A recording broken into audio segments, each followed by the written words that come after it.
Plot ఉంటే ఓ బాధ, లేకపోతే ఓ బాధ లేక తయారైపోయింది పరిస్థితి.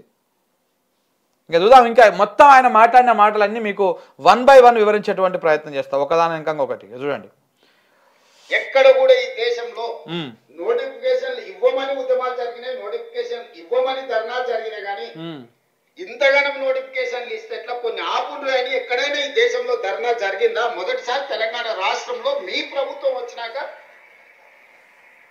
నోటిఫికేషన్లు కొన్ని వాయిదా వేయండి అని ధర్నాలు జరిగినాయి. రేవంత్ రెడ్డి గారు, మీకు ఏం అర్థం అవుతుందో నాకు తెలియదు, కానీ నోటిఫికేషన్లు వద్దు అంటే మేము ఉద్యోగాల కోసం మాకు ఉద్యోగాలు వద్దు అని కాదు. మీరు మరి తెలివిండి మాట్లాడుతుర్రా, తెలివిగా మాట్లాడుతుర్రా, జనాలని మిస్గైడ్ చేయడానికి మాట్లాడుతుర్రా, నిరుద్యోగులని కన్ఫ్యూజ్ చేయడానికి మాట్లాడుతుర్రా అర్థమవుతలేదు. కానీ నోటిఫికేషన్లు వద్దు, మీరు దీంట్లోని ఆపేయండి అని ఎప్పుడు ఏ యువత ఆందోళన చేయలే. మీరు ఇలా గ్రూప్ 1 పెడతారు, తెల్లారంగానే వేరే ఇంకో కాంపిటీషన్ ఎగ్జామ్ పెడతారు. ఇట్లా దగ్గర కనీసం గ్యాప్ ఇస్తలేరు. కొంచెం గ్యాప్ ఇవ్వండి అని అడుగుతా ఉన్నారు వాళ్ళు. కొంచెం గ్యాప్ ఇవ్వండి, గ్రూప్ 1కి, గ్రూప్ 2కి, గ్రూప్ 1కి, వేరే ఇతర కాంపిటీషన్ ఎగ్జామ్స్కి, వీటికి కొంచెం గ్యాప్ ఇవ్వండి అని అడిగిరు వాళ్ళు. అంతేగాని నువ్వు పెట్టొద్దు, నువ్వు ఉద్యోగాలు ఎక్కువ వేస్తున్నావు, మేము ఎక్కువ, మాకు అవసరం లేదు కానీ ఉద్యోగాలు అని ఏ నిరుద్యోగ యువత కూడా అడగలే. మీరు ఇంత మిస్గైడ్ చేసి, ఇంత యువతని కన్ఫ్యూజ్ చేసి, అరే ముఖ్యమంత్రి గారు ఇస్తుంటే మనమే వద్దన్నామా అన్నటువంటి విధంగా ఇది ఏందండి? ఇది మీరు మాట్లాడే ప్రతి మాట అబద్ధం, మీరు చెప్పే ప్రతి ముచ్చట అబద్ధం. ఏ నిరుద్యోగ పోదాం అయ్యాల బాగా చెప్తా పోదాం, ముఖ్యమంత్రి గారు నోటిఫికేషన్లు ఇస్తా అంటే వద్దన్నారని చెప్పేసి మీరు దానికి రకరకాల 29 జీవో తెచ్చిపెట్టిరు. ఆ రిజర్వేషన్లలో ఓబీసీలు మొత్తం అన్యాయానికి గురవుతారు, ఇందులో మళ్ళీ అగ్రవర్ణాలే వాళ్ళకు ఉద్యోగాలు ఎక్కువ వస్తాయి కాబట్టి ఆ జీవోను రద్దు చేయండి అని ఆందోళన చేసారు తప్ప ఉద్యోగాలు పెట్టొద్దు అని ఆందోళన చేయలే. మీరు దాన్ని మీకు ఎంత అనుకూలంగా, ఎంత మంచిగా మలుచుకున్నారంటే మీ తెలివికి నిజంగా మీకు నమస్కారం పెట్టాల్సింది, మీకు దండం పెట్టాల్సింది. మీరు వచ్చేటువంటి జీవో వల్ల ఇక్కడ ఈ ప్రాంత బిడ్డలకు, తెలంగాణ ప్రాంత బిడ్డలకు, తెలంగాణ ప్రాంతంలో ఉన్నటువంటి బీసీలకు, మైనార్టీలకు, ఎస్సీ ఎస్టీలకు ఈ వీళ్ళకు అన్యాయం జరుగుతూ ఉంది.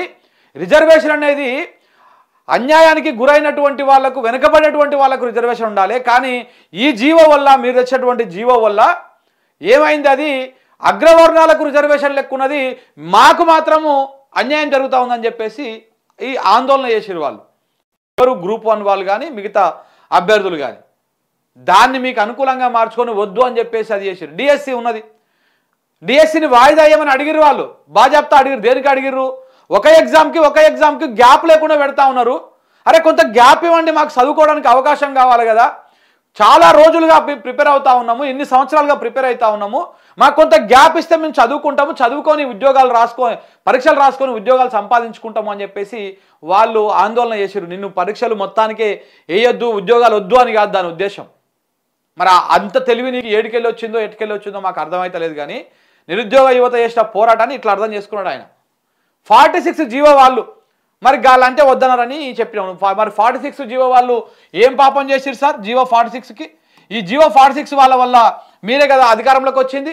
వీళ్ళు బస్సు యాత్రలు చేసిరు కదా, కాంగ్రెస్ పార్టీకి ఓట్లు వేయించారు కదా, పోయి ఊరలకు పోయి కాళ్ళు మొక్కిరు, ఏళ్ళు మొక్కిర్రు, అవ్వలతోటి తాతలతోటి పోయి అవ్వ మీ పింఛన్ కోసం చూడకండి, మీ బిడ్డల జీవితాల కోసం చూడండి, నేను నీ మనవాన్ని, నాకు ఉద్యోగం వస్తే నీకు నెల 4,000 ఇస్తానే, 3,000 ఇస్తానే అని చెప్పేసి వాళ్ళ కాళ్ళు మొక్కి ఏళ్ళు మొక్కి కాంగ్రెస్ పార్టీకి ఓట్లు వేయించారు కదా, దాన్ని మీరు వాడుకున్నారు అద్భుతంగా.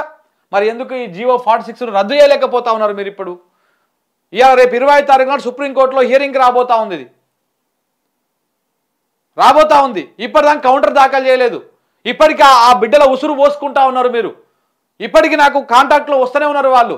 ఇంకా ఎప్పుడు వాళ్ళ పోరాటం దాదాపు సంవత్సరంన్నరగా నడుస్తూనే ఉంది. అధికారంలోకి వచ్చిన వెంటనే ఛాయ్ తాగినంత సేపట్లో జీవో 46ను రద్దు చేస్తా అని చెప్పారు మీరు.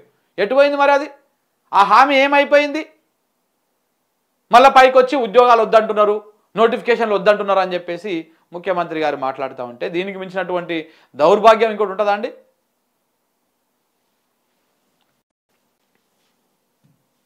ఎక్కడ కూడా ఈ దేశంలో నోటిఫికేషన్లు ఇవ్వమని ఉద్యమాలు జరిగినాయి, నోటిఫికేషన్ ఇవ్వమని ధర్నాలు జరిగినాయి, కానీ ఇంతగానం నోటిఫికేషన్లు ఇస్తే ఎట్లా కొన్ని ఆపుండ్రు అని ఎక్కడైనా ఈ దేశంలో ధర్నా జరిగిందా? మొదటిసారి తెలంగాణ రాష్ట్రంలో మీ ప్రభుత్వం వచ్చినాక ధర్నాలు జరిగినాయి. ఎవరినో అడుగు అట్లా నీకు చెప్పినవారు ఎవరినో ఒకసారి చూపిస్తే మంచి సన్మానం చేస్తారు నిరుద్యోగులు అందరూ అలా కలిసి. ఇప్పుడు అట్లా వాయిదా ఏమని చెప్పిర్రా నేను అంటున్నావు కదా, ఎవరు చెప్పిర్రో ఆయన చూపిస్తే ఈ నిరుద్యోగులు, ఈ జియో 46 వాళ్ళు, గ్రూప్ 1 వాళ్ళు, గ్రూప్ 2 వాళ్ళు, ఈ డిఎస్సి ఆస్పిరెంట్స్ ఎవరుతున్నారో వాళ్ళందరూ పోయి మీకు సన్మానం చేస్తారు. అద్భుతంగా, చాలా అద్భుతమైనటువంటి సన్మానం చేస్తారు. చూపించండి పోనీ వాళ్ళని. ఎందుకు ఇట్లా అబద్ధాలు చెప్తారు సార్? 10 నెలల్లో మేము చేసిన పనులు 10 సంవత్సరాలలో మీరు ఎందుకు చేయలేకపోయిందని నేను అడుగుతున్నా. అన్ని నోటిఫికేషన్ నేను ఇచ్చినా అని చెప్తలేదు.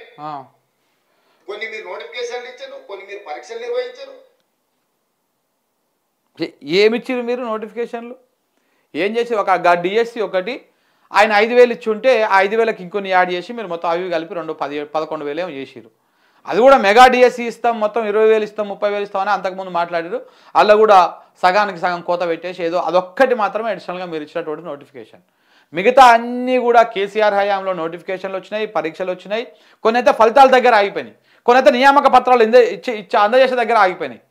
వాళ్ళకు తెలివి లేదు బీఆర్ఎస్ వాళ్ళకు ఇంత ప్రచారం లేదో ప్రచార యావలేదో తెలియదు. కానీ వాళ్ళకి ఇట్లా ఈ సభలు పెట్టుకొని నియామక పత్రాలు అందజేసే కార్యక్రమము, ఈ ఫోటోలకు ఫోజులు ఇచ్చే కార్యక్రమం పెట్టుకుంటే మరి వాళ్ళది కూడా మంచిగా ఉంటుండే. కానీ వాళ్ళు పెట్టుకోలేదు. మరి ఎందుకు పెట్టుకోలేదో ఏమో, రాజకీయం తెలియక పెట్టుకోలేదా, ఏముందిలే ఉద్యోగాలు పిల్లలు కష్టపడి తెచ్చుకున్నారు, వాళ్ళ ఉద్యోగాల కోసం మనం ప్రచారం చేసుకోవడం ఎందుకని పెట్టుకోలేదా, ఏందో తెలియదు. కానీ గిట్ల అయితే ప్రచారం చేసుకోలే వాళ్ళు.